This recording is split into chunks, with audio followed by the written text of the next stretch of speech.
welcome all the viewers and the students to covalent classes।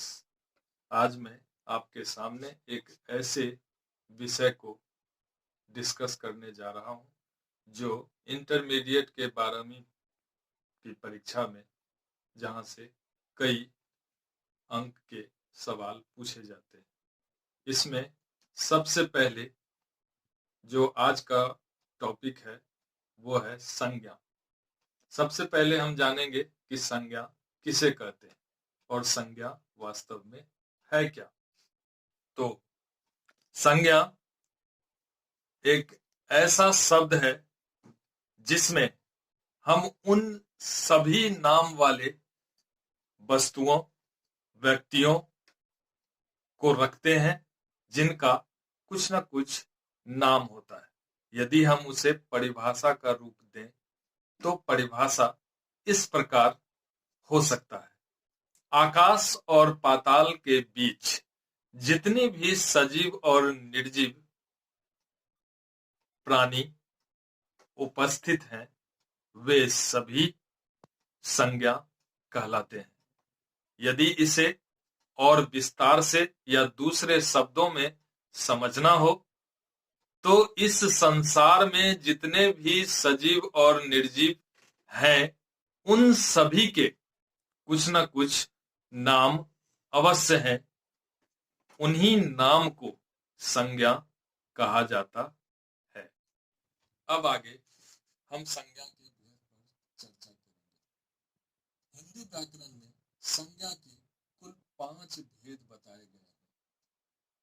Number 1 जातिवाचक संज्ञा, 2 व्यक्तिवाचक संज्ञा, number 3 समूहवाचक संज्ञा, number 4 भाववाचक संज्ञा और नंबर 5 द्रव्यवाचक संज्ञा। अब संज्ञा के प्रथम भेद के विषय में विस्तार से चर्चा की जाएगी जो जातिवाचक संज्ञा के रूप में है। सबसे पहले जातिवाचक संज्ञा क्या है? जिस संज्ञा से व्यक्ति, वस्तु या स्थान की संपूर्ण जाति का ज्ञान होता है या बोध होता है उसे जातिवाचक संज्ञा कहा जाता है। यदि हम उदाहरण के रूप में कुछ शब्दों को प्रस्तुत करें जैसे गाय, बैल, पहाड़, नदी, लड़का, पुस्तक इत्यादि, ये सभी शब्द जातिवाचक संज्ञा से जुड़े हुए हैं क्योंकि इन शब्दों का सिर्फ उच्चारण भर कर देने से पूरे जाति का बोध हो जाता है। यहां दर्शकों एक विशेष टिप्पणी जातिवाचक संज्ञा के संबंध में करना बहुत आवश्यक है कि जिस संज्ञा से किसी जाति अथवा एक ही प्रकार के प्राणियों या वस्तुओं का बोध होता है उसे भी हम जातिवाचक संज्ञा की श्रेणी में रखते हैं। अब आगे संज्ञा के दूसरे भेद व्यक्तिवाचक संज्ञा के विषय में विस्तृत विवरण प्रस्तुत किया जाएगा। सबसे पहले व्यक्तिवाचक संज्ञा क्या है?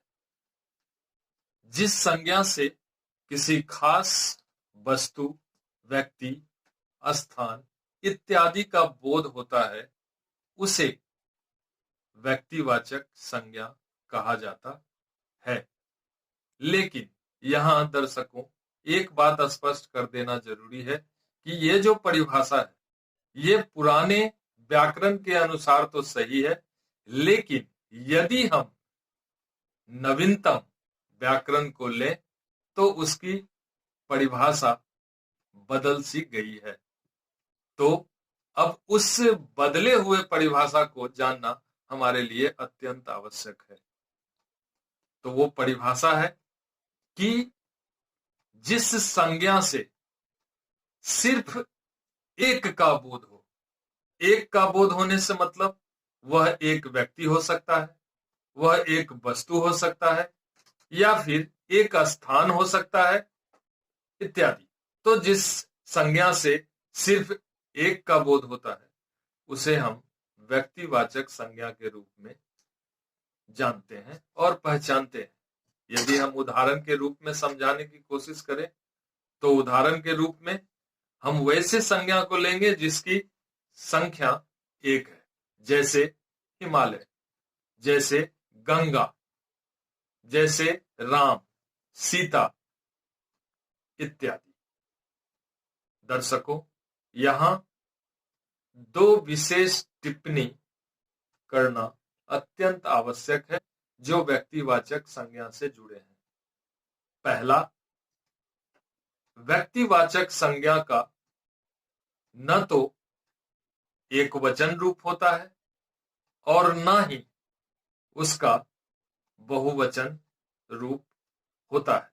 इसका सीधा अर्थ यह है कि हम व्यक्तिवाचक संज्ञा का प्रयोग न तो एक वचन के रूप में कर सकते हैं और न ही बहुवचन के रूप में कर सकते हैं। दूसरा, व्यक्तिवाचक संज्ञा एक ऐसा संज्ञा है जो हर एक प्रकार से या तो बहुत खास है या फिर उस जैसा दूसरा कोई नहीं है। इसलिए हम फिर से इस बात को दोहराते हैं कि व्यक्तिवाचक संज्ञा का अर्थ होता है जो संख्या में एक हो। अब आगे संज्ञा के तीसरे भेद की चर्चा जो अत्यंत आवश्यक है, इस भेद का नाम है भाववाचक संज्ञा। सबसे पहले भाववाचक संज्ञा की परिभाषा को जानते हैं। जिस संज्ञा से या जिस संज्ञा को दिल और दिमाग से अनुभव किया जा सके, लेकिन एक खास बात, परंतु न तो उसे देखा जा सके और न ही उसे छुआ जा सके, ऐसे संज्ञा को हम भाववाचक संज्ञा कहते हैं।